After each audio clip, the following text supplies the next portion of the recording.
अस्सलाम वालेकुम। अफसाना बदनसीब माँ।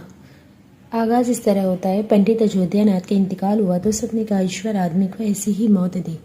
बदनसीब माँ 5 हिस्सों पर मुश्तमिल है। काबिल जिक्र किरदार। बाप पंडित अयोध्यानाथ है जिनका इंतकाल हो गया। माँ फूलमती है। इनके 4 बेटे हैं।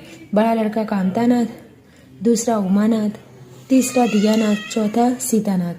एक बेटी कुमुद है जिसकी सगाई मुरारी लाल के लड़के से तोड़कर दीनदयाल पंडित से शादी कर देती हैं, जिसमें माँ की मर्जी शामिल नहीं होती है। और ये सगाई इसलिए तोड़ी जाती है कि 5,000